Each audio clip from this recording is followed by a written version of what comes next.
And welcome back to the meta64 podcast.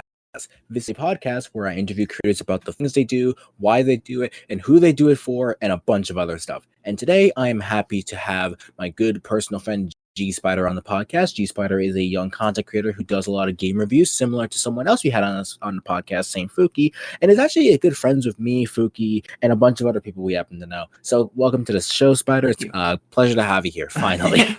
Yeah, it took a little bit. We're not going to talk about how long it took for us to get today. It took a little bit. It really took I had enough time to make a Hot Pocket. I think I had a little bit more time than a Hot Pocket. Oh, are you gonna share? No. What the fuck? I'm sorry. Look, you're the one that took forever, okay?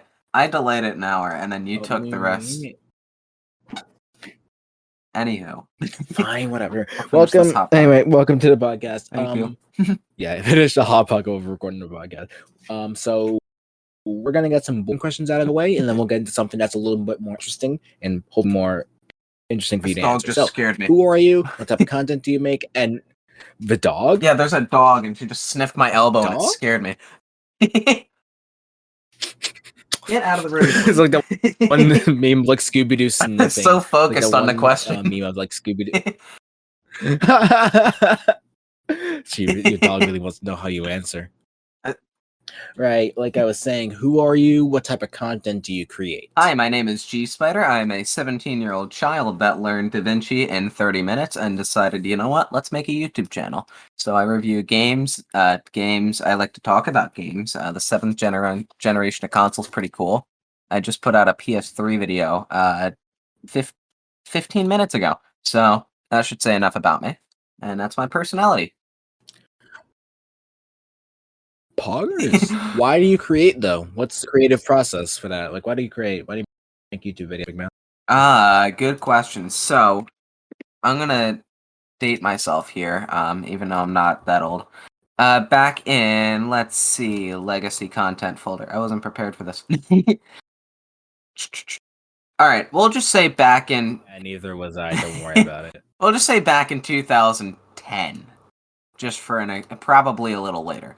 I decided, you know what? I'm going to be just like all my favorite YouTubers. I'm going to make my first video. It's going to be awesome. And that's what I did. I made my first video, and it was the worst video on YouTube.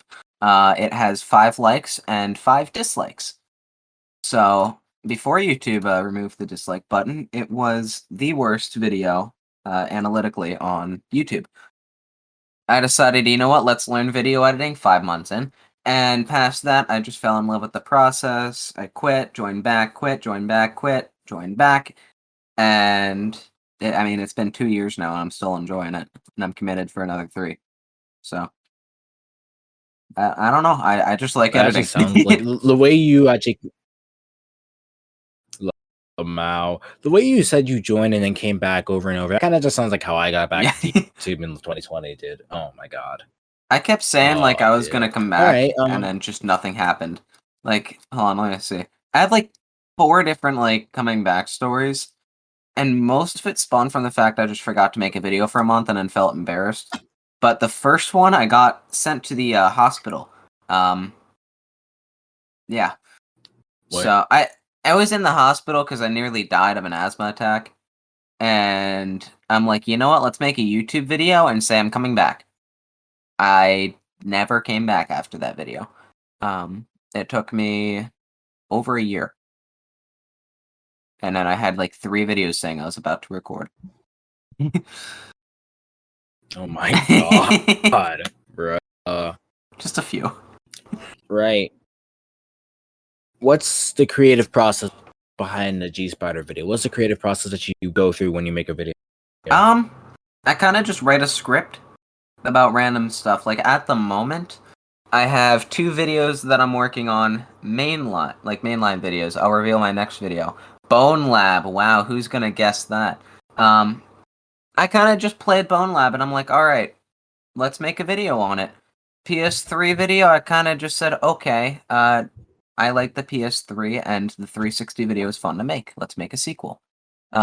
And that's kind of just how it is for most videos. Sometimes I have little off videos like Super Monkey Ball Banana Blitz, which was a test for one of my big projects.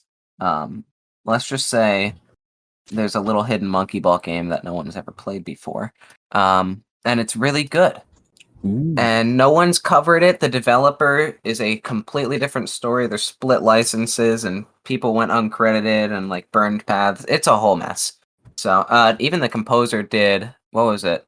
Not Battle for Candy Bottom, Battle Block Theater. So it's just like a whole Yeah. Ooh. Yeah, I'm saying like this is a good game. Like it's not like a tiny small like hidden indie gem. Like this is a big scale game that no one has played. So I am really excited for this. But yeah, my creative process is pretty much just that. I find something interesting, I write a script, and if I can get a full script out of it, it's a full video. So, and I release it no matter what state, because even if it's bad, still learning.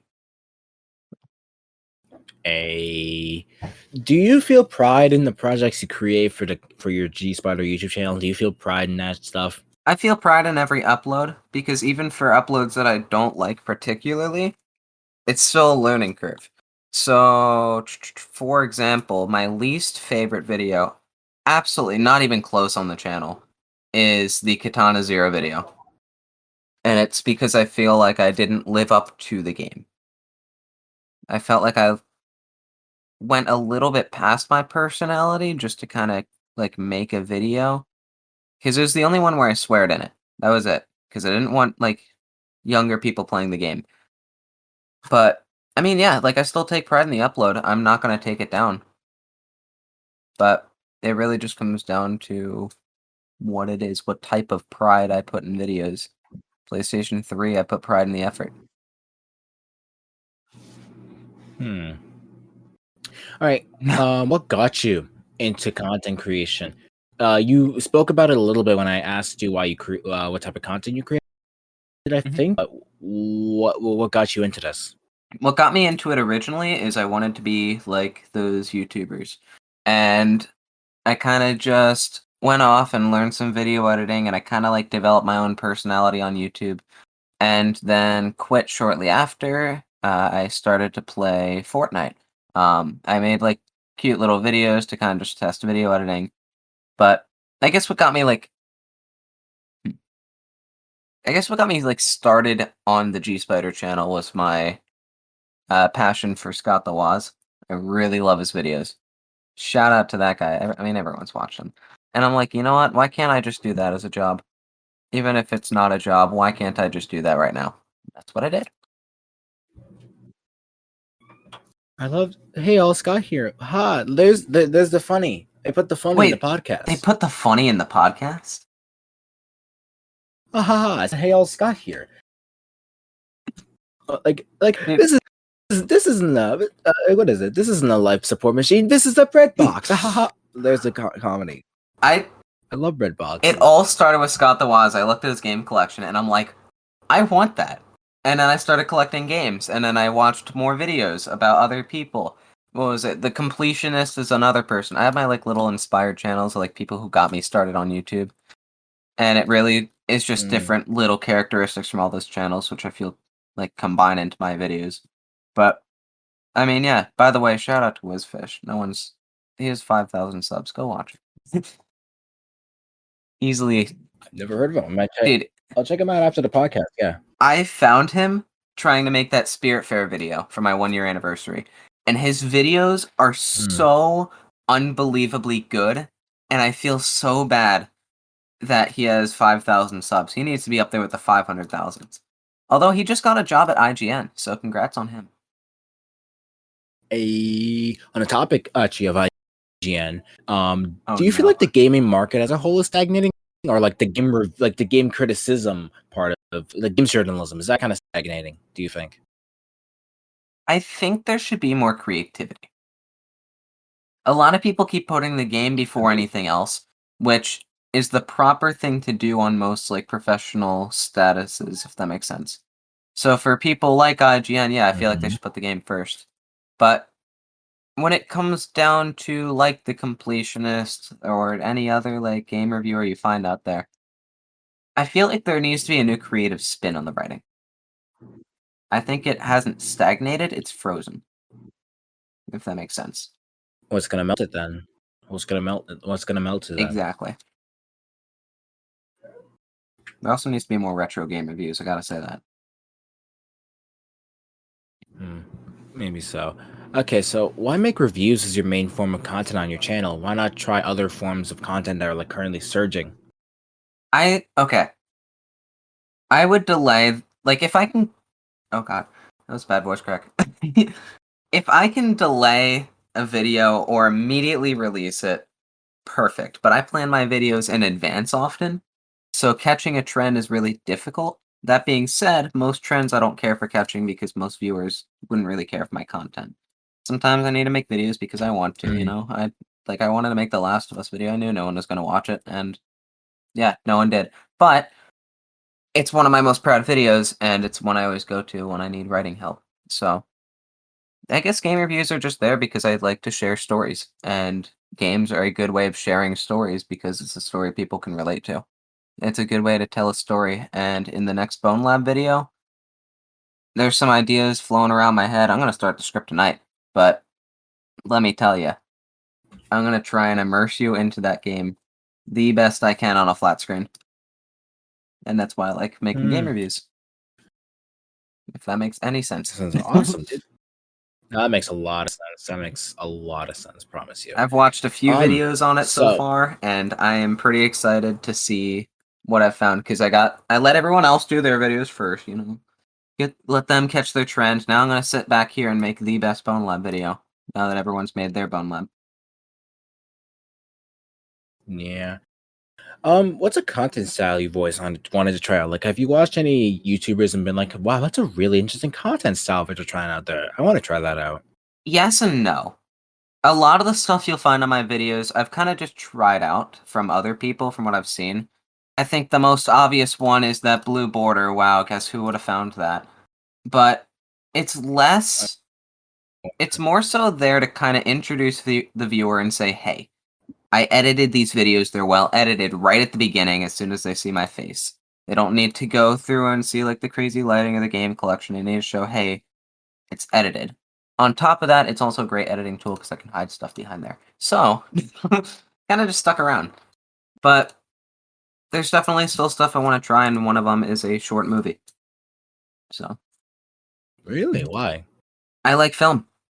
I'm in film class right now at school. I really enjoy music. That's another thing. I don't compose or anything like that, but the way you're able to tell a story through just audio, there's something about it to me where it's just like, if you can show a story with just audio, you should be able to show a story with just video. And I kind of want to try that. I have a couple ideas flown around already. That's really interesting.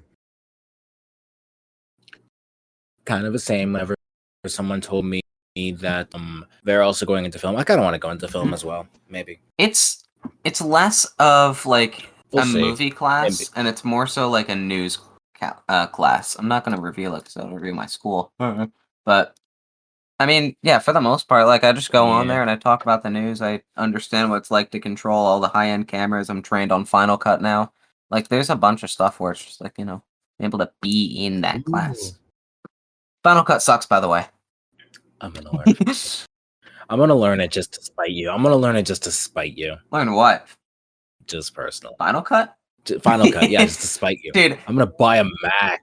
Watch Okay, me. I see its place. It is not my place at all. I have a very unique type of editing style that I have rarely ever seen anyone else use because I've pretty much taught myself over the past like 8 years. And Final Cut is more so a program where if you don't abide by how Final Cut wants to organize it, you are not allowed to use Final Cut. Like, it will just move stuff around for you. And again, if you like that type of editing style, if that's what you're trained on, it is awesome for quick cuts.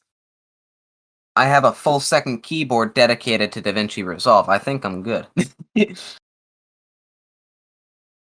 Actually, on the topic of editing style, that's actually one of the questions I want to ask. Okay. How did you land on the current editing style you're with? I kind of just messed around in a video editor, and I'm like, okay, this is fun. I messed with key bindings. I'm like, this is cool. Biggest objective was honestly opening up the editor, which is why I have this keyboard. Now I'm able to just like click a little button, and it's like the cheapest little mod anybody can do. Highly recommend it. I think I'm gonna try that sometime when I get into college. Maybe I'll just do that with the numpad because I don't do shit with it. Dude, do it. Download HID macros after we're done this, and type in a couple commands. I just have my numpad dedicated towards folders, so I can upload or I can open my music folder, game folder, ideas, Webster, like the whole everything with just a button. I don't need to search the files. Fucking smart. It's awesome. No, I'm trying that. No, I'm gonna yes, get that. Do no, it. You're gonna DM me the link. Yeah, I'll do it right now. Like as soon as we're done. I'll DM you the link right now. Oh hell yeah! Thank you. It's a little complicated really cool. to learn, but once it's done, it is done. I'll get the hang of it. Yeah, I think Linus Tech Tips did a video on it too. Okay. Oh my god, Linus Tech Tips. Oh, I love that guy. Right. I was gonna actually, on the topic of macros and shit like that. Are there any macros or strategies you have while editing to make it go faster? Like, what do you do? This entire keyboard. I'm gonna eventually, once like I get everything settled in, because like I'm almost done with DaVinci. I know I keep saying that. I just want to create like my own custom animations in my free time. Once I'm all done that, I'm gonna start making a ton of macros where I can just click it, boom, add a leave screen animation that I made that I made, or like open up Fusion and just like import a bunch of what's it called? The stupid color things, color correction. Just with a click of a button, it'll color correct it for me using like my normal template or something like that. Something as simple as going from dragging and dropping and just finding it in like that little folder to clicking a button. Hi. The fact that you're hearing this right now means that something unfortunately went wrong. Something did go wrong. Craig or something on Discord's end corrupted the audio that you're supposed to be hearing. Spider was about to start talking about his macros and how cool they were. Unfortunately, those are not available. I'm so extremely sorry, especially if you actually wanted to hear what Spider had to say. But all you really need to know is that he told me that he uses a program called HID macros.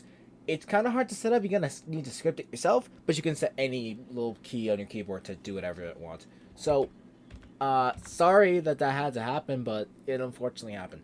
Let's get back to the episode, shall we? I want to become a film creator, and then I got hooked on the editing. And now that I'm hooked on the editing, I want to go backwards and go back to be a film creator. YouTube sucks. Editing sucks. I love editing. Do not get me wrong. It is so much fun. Huh? Hold on. I gotta close my door. I'm gonna cut that out. Un momento. Sorry. Alright. I forgot to close my door. The dog opened it. So, like... Huh? I don't know. Yeah. Dog's going crazy. So... What was the question again? Sorry. Yeah. We're gonna I'm gonna cut out most of what just happened. So okay. I asked if you wanted to become an editor beforehand, or if you wanted to be something else before you became an editor. Like before you got on YouTube. Like, did you want to become an editor before you got on YouTube? Should I just start from the beginning again? Oh my god. Yeah, start from the beginning. Don't worry about it. So I wanted. So I originally started off as wanting to do film. I want to be a film creator. Past that, I got hooked on the editing part, and I was like, yes, I want to be a video editor. And then I switched things around, and now I want to be a film creator again. Because I find it fun just taking a camera and getting all these like nice shots, you know? It's fun. But as a photography nerd, yeah, I agree. As a photography nerd, I agree. I love shots. I work with a lot of coworkers who have film degrees, and I am just so jealous because they get like these amazing shots. Like my one coworker, Nick, like he has like a full website of like all of this stuff and everything, and it is just filled with awesome stuff. And I look at that and I'm like, I want to do that. Actually, on the topic of that, I remember when you told me about the Last of Us 2 video. I watched that, and there was a lot more like live action footage in that. In that video. Was that you trying to tap back into the whole "I want to be a filmmaker" thing you had before? Oh yeah, absolutely. I wanted lighting. I wanted to learn lighting. I wanted to do lighting well, and I bought like a $60 pair of lights with 3 different lights, and I can control them wirelessly using a little button. I could have like diffusers that would change the color. It was a whole mess of stuff. And I mean, I loved it. It was fun because I was able to like change the lights to red and all that. And yeah, that was my first time actually trying out lights. And now with this new room that I'm in, it's much bigger. I am able to get a lot better lighting. So, fingers crossed. And That is awesome. as soon as I start making money on YouTube, because it will happen. I don't know how much I'll make, but it will happen. I'm gonna immediately put all of it towards the camera. The camera is gonna be the first thing I get, and I don't want a single penny of it coming out of my personal paycheck. DSLRs. And I get Love that good this thing. employee discount, so I can get it early. Woo! Yippee! Nice. I love Best Buy. Right. Do you feel like the content you're making right now is going to allow you to have more opportunities in the future? Yeah, absolutely. Sometimes I prioritize. I can't talk. Sometimes I prioritize YouTube over school, which is a bad idea. Don't do that. But in the situation I'm in, grades aren't as important as the actual content to me, because it sets up a precedent to say, "Hey, look at what I've made. Look at my passion for it." Specifically for places like Norway, where the school I want to go to doesn't have grades, so you know, and it's just film. For something like that, it makes a little more sense. But anywho, yeah. Like, is that like, do you ever feel like you're going to get like a production credit from doing all this YouTube stuff? I feel like it proves that I'm passionate for what I do. That's good enough for I mean, me. that's going to be enough. Whether But I don't know about school specifically, because I'm not going to school in the US. I'm sorry, guys. But I feel like this could be enough to at least say something, whether it's like getting an intro job and something or doing freelance, whatever. Just saying I have this, like this is me. This is what I love to do. This is what I love to like. This is everything that I am. Just compiled into a 60 whatever video project. So interesting. No, all right. So, with the rapid growth of this part of YouTube, do you ever see yourself trying out shorts like on main? yeah, absolutely. Dude, shorts. I love the idea of coming up with like quick to tell stories. Like it sounds like so much fun. This is not for like growth. This is not for anything. I think it would be really fun to come up with a story, a quick one that people would be interested in, because it would change up that different like style of editing. Then, how are you able to format all of this into a 9:16 format while telling a story in under, we'll say, 30 seconds? You know, how am I able to say, hey, which one is better, Last of Us PS3 or Last of Us Remake? I don't know. Just as an example. You don't need the best like topic for one of those videos because they're just fed. As long as you have a good story. And that to me just I don't know. I just don't like the way like shorts are at the moment. That's the reason I haven't done any. That's an interesting point of view. I haven't heard that before when I talk to YouTubers on the podcast. I have had a shorts creator on, but they've never said it like that. Never said the reason like how you did. Mhm. Do you think the constraints of the 9:16 aspect ratio like force you to be more creative in a smaller space, I think so, yeah. or I think that's kind of why, because with a 16:9 format, you have much more that you can display on screen. I know it doesn't sound like that, but for something like YouTube, where it's taking up your full screen, like there's more I guess there's like more to it, you know? Like you can put a PlayStation on the left and something else on the right, and it's not like something that, goes from the top to bottom screen doesn't fill up the entire screen. It's not like it's just too big. If you put something on the left and right on a 9:16, just simply rotating it 90 degrees, like it's a fully different style. How are you able to do that? And then tell a story in 30 seconds. You can't suddenly that, top to bottom screen thing, whoever's on the screen, whatever's on the screen, feels a lot better, but specifically for games, it's much more difficult to cram all that. So you got to start coming up with creative ideas. How do you work with that format? And that's what I like. All right, then. All right, so here's something. All right, so here's something. Me and you, we both share the same idea of I like really long videos, so I'm gonna make really long videos. Do Mhm. you like really long videos? Like why do you enjoy making them? It gives you a lot more wiggle room. That's it. Oh, really? You're able to talk That's about it. stuff that you just be able to cut out. You're able to like do a lot more on the editing side of it. Like for the Last of Us video, I spent 250 hours on research alone. That's not editing, that's Hey, not writing, that is just learning how to write better and just learning more about the game. There are details in there that not a single person would notice unless pointed out. And that's kind of why I like long videos. It gives me the time to really go in depth about something. Like with the 3DS video, I wanted to do a more like cinematic style.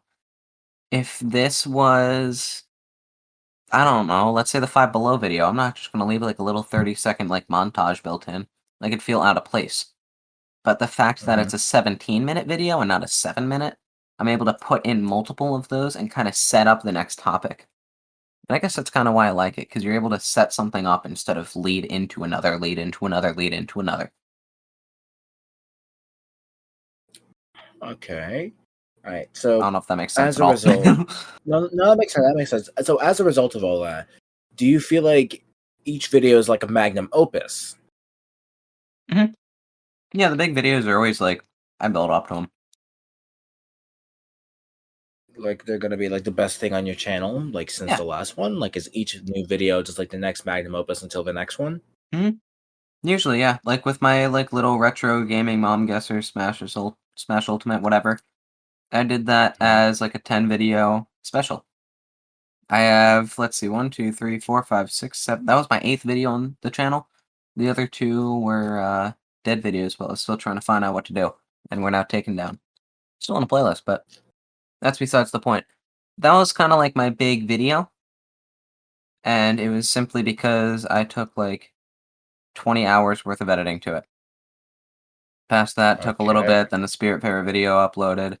And that was my first time like making a long video and editing it all and playing like a 30-hour game in like 2 weeks. So that was Mm. kind of like my big magnum opus. And then I took the world's longest YouTube break on The Last of Us Part 2. And I know a lot of people don't like it. And it's really just because they don't like the topic. I know people don't like it because the video kind of sucks too. But that being said, I'm proud of it. And I know the 3DS video is just overall, well received because it's a decent video. So it's kind of just Uh, like, I don't know. It's hard to really describe. I feel like it's the best video on the channel at the time because I used the last big project to learn how to write the next new one.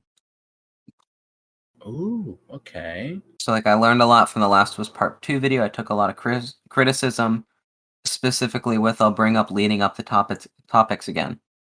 My biggest criticism was leave more room for the game, less of you.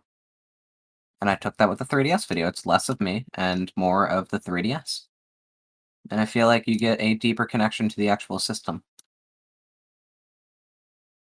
That's a really fucking good discernation or like examination of how the game review or review in general can be innovated on. I've never heard like a reviewer talk about it that way. So it is less of the person reviewing, more of the game, so that you understand more about the game itself, and Mhm. it's not just about the white guy staring at it and being like, "This sucks" or "This is the best" or something like that, right? Yeah, I think there's a place for both. Like with the monkey ball video that I did, I don't think someone's gonna sit down and criticize it, like because the game sucked or something like that. The game sucked. Point out its flaws, but point out how it could be better. I feel like that's how a review could Hmm. be steered in that direction. But for something like the Bone Lab video, most people aren't going to be able to play Bone Lab. Most people who don't have a headset haven't heard of it. How do you immerse people into VR that haven't been in VR? How do you demonstrate how this game is revolutionary without actually showing them how it is? So, for that video specifically, it's going to be more so about what the game does to make it special than if it's good or not. Interesting point of view. You know, the most interesting person I've had on the podcast so far. I never thought of that for reviews. Actually, that's cool point of view. All right, well, walk me through the process of making a GSpider video. All right. Like from this top. Let's just say you got a topic. Let's say your topic is Magic the Gathering. Oh. Where do you go from there? I immediately go on YouTube and watch videos. After I'm done watching videos, I might download the Magic game. I might talk to some coworkers, be like, hey, what's it about? And then past that, I will come up with... Let's see. We'll just say... let me count the paragraphs. 1, 2, 3, 4, 5, 6, 7, 8, 9... Okay, so a minimum of 8 paragraphs. Minimum. Minimum. It'll just be 2 topics. That's not including intro, outro.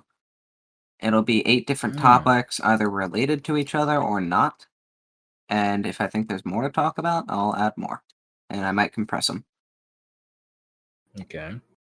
And then past that, I write it, and then I go in the editor, edit the voiceover, do anything like that. And then I come up with ideas on how I'm going to edit it all together.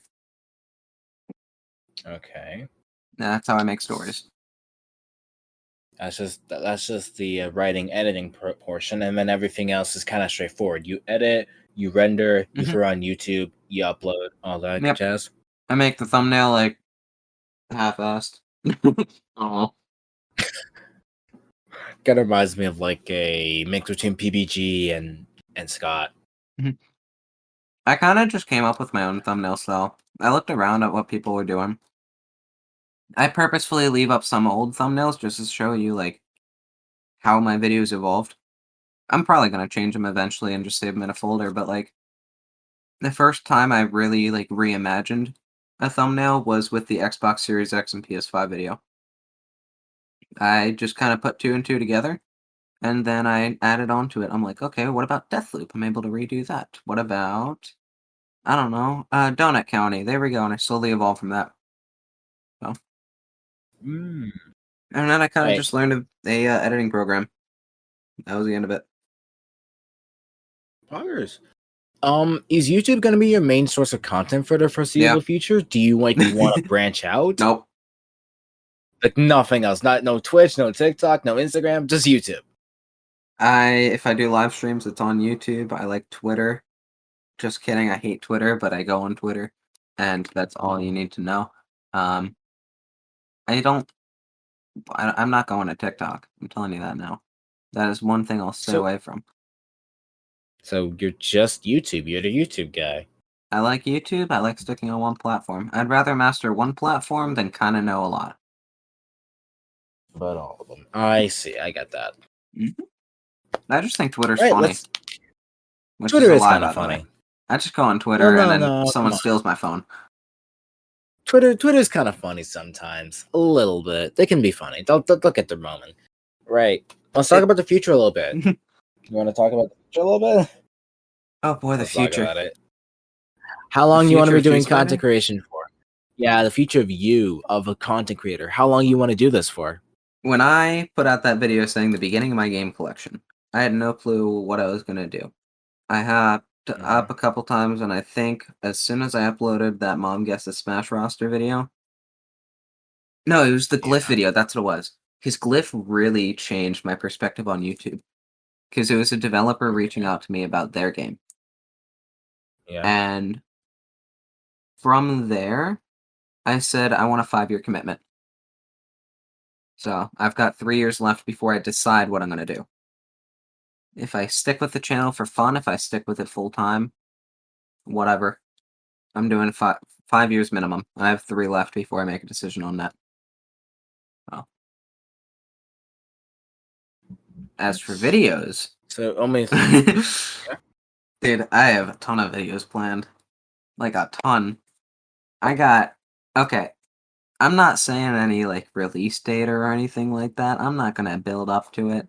There's some videos on here that are definitely gonna get releases eventually. Like I have stuff planned for like July of next year. So, which, by the way, if you want to be on it when I start making it, I'll let you know. We'll see. I'll DM you. I'll annoy you some way. It's pretty funny. I also have a bloopers video that I'm working on just to put on the second channel for fun. For funnies. Yeah, why not? Like I Is said, merch something you wanna? Hmm? Sorry. Go on. what was it? I only have like one blooper because I accidentally deleted all of them switching to my new PC. But I remember I mentioned the 6-axis controller in the PS3 video, and I said 6-ass controller. It's pretty funny. So if that doesn't say enough, I don't know what does. Okay. Is merch something you want to try doing at some point in your career? The only reason I'm on YouTube at the moment is for Webster plushies. I have a guy I know, a merch company. They might try doing it with you. Just saying, hint, hint, nudge, nudge. DM me after the podcast is done. I'll tell you about some people. I think merchandise is gonna stay away for a little bit until it's like a big milestone. Because like merchandise, I would rather put my effort towards videos than merch at the moment. Because if I make merch, it's for me. So I'm just saying. It's intriguing. I love the idea of wearing my own shirts and stuff like that. Having a Webster plushie sitting down. But I would feel much more rewarded if I had that Webster plushie sitting down and I said, yeah, my channel made that. If that makes any sense. Yeah, that makes a lot of sense. Right. We're gonna wrap this up real quick. Let's just get this one more question out of the way. How far do you expect to go with this? What, YouTube? Yeah, YouTube. Dude, as far as it goes. I got Like I don't even know how to to describe the this. moon? If I am Moon? able to continue this for the rest of my life, it never gets boring, nothing bad happens to YouTube, I still love it making videos, nothing ever changed, game's not dying. Dude, yeah, I'm gonna stick with this as long as I can. YouTube is awesome.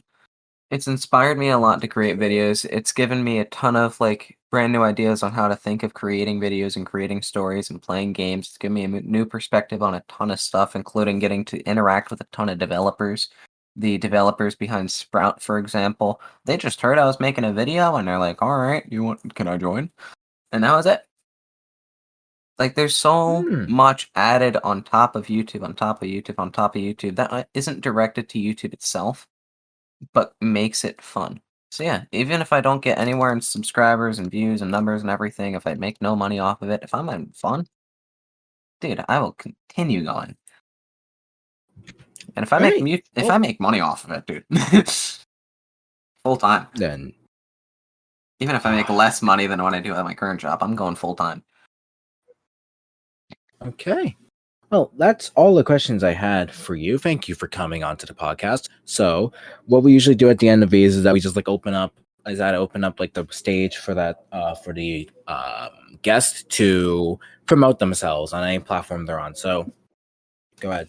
All right, so if you're interested in my content, my channel name is youtube.com/GSpider. And if you are interested in my Twitter, good luck finding it. I'll leave that to you. And what if I just link it in the description of the podcast? Then what? Then you can see the image of me in a maid outfit. So Oh my god. that's my Halloween costume. My friend posted it early. I was gonna post it on Hilarious. Halloween. I'm getting platforms for that. It's gonna be awesome. Oh my god. I Right, just got and the as for thighs. That's funny. Right, and as per usual, I am meta64 at youtube.com/meta64was and twitter.com/meta64was. Thank you for listening to the podcast. My deepest apologies for not having any new podcast episodes come out recently. I've been very behind a lot of people. There should be a new episode on the 19th of October, and I'm probably going to take a break for the first week of November. Thank you all for listening, and have a good rest of your day. Adios.